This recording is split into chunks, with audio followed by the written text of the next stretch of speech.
Hello, friends. This is Dave Hurwitz, executive editor at ClassicsToday.com, here in the Overflow Room Annex, whence we have books, just bazillions of books, and we're going to be talking about them.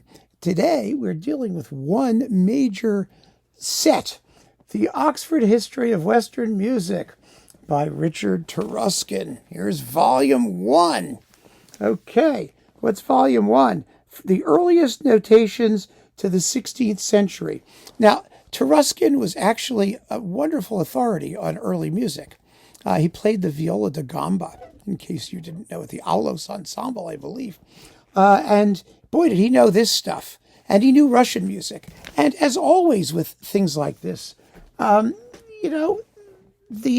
writer, in this case Taruskin himself, for most of it, I understand, was best at the things he knew and less good at the things he didn't.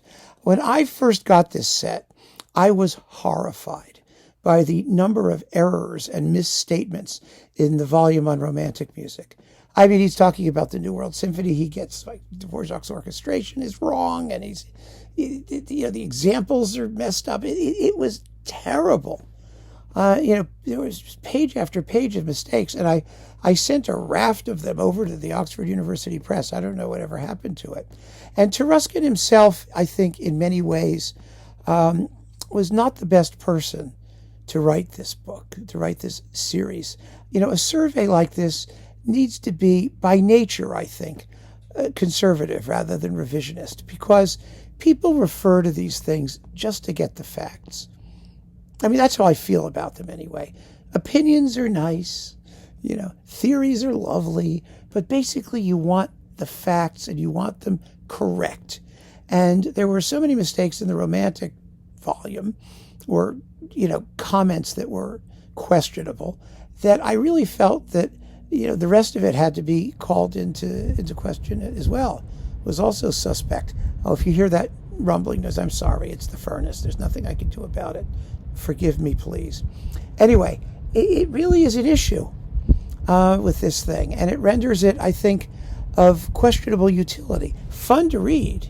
Taruskin is always fun to read because he was extremely opinionated and extremely bright, and if you've read his other books like Text and Act and things where he talks about the period instrument movement and trashes them absolutely correctly in a lot of respects, and his Stravinsky and the Russian tradition and things like these. He's just marvelously researched and vibrantly written.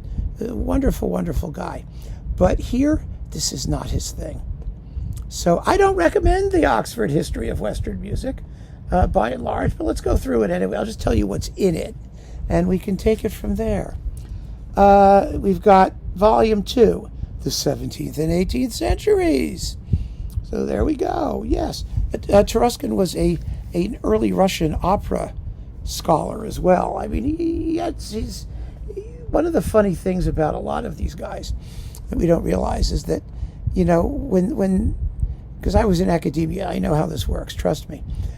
You wind up doing a thesis or specializing in something that's tremendously arcane, really, really just marginal in terms of its importance, because you want to do something that's original work, and there's been so much that's come before you, and you also don't want to do something that other people are going to be quick to criticize you on. So you want to do something they don't know about, and so you become expert at arcana, at strange things. And then, Taruskin always had this popularizing streak. He wrote articles for the New York Times. He was always, in the midst of the conversation about our musical culture, which is a great thing. It is a great thing.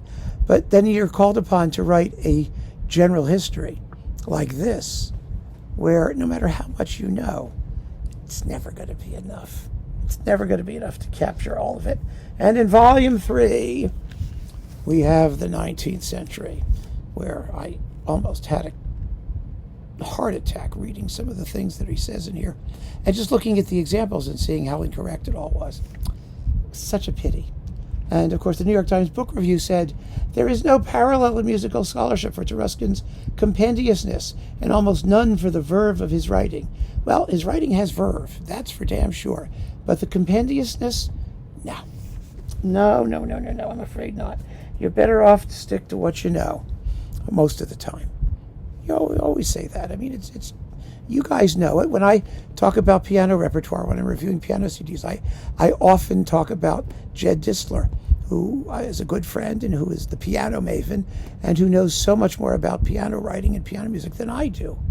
So you have to go and respect the sources of greater knowledge. It's just that simple. I mean, I can critique a performance, but when it comes to the nitty-gritty details, I'm no Jed. And Taruskin was no fill in the blank, when it got out of his fach. So volume 4 is the early 20th century. Here it is. Volume 5, which is really arguably the most necessary volume of the whole thing, was the late 20th century because it needed to be updated. And Taruskin was in the middle of the late 20th century, knew a lot about it. He really did. So, I mean, he's pretty good on the late 20th century, I think. So, that's fine. And then you get volume 6, which is Resources, Chronology, Bibliography, and Master Index. I am not sure that the full 6-volume set is still available. I really am not. I've seen reviews and things. I've seen the paperback version of this where it's been condensed down to like 4 volumes or something. Not all of it is around. So I'm not sure what Oxford did. I'm not sure what Taruskin did before he passed away in 2022. He had cancer. It's very sad. He was only 77. But I have real questions about the utility of this thing. However compendious it is and however interesting to read it is when it's accurate. People who know more about early music than I do can tell me whether that part of it is accurate. But I do know that the romantic stuff has real problems. Oh well, keep on listening, friends, and keep on reading. Take care.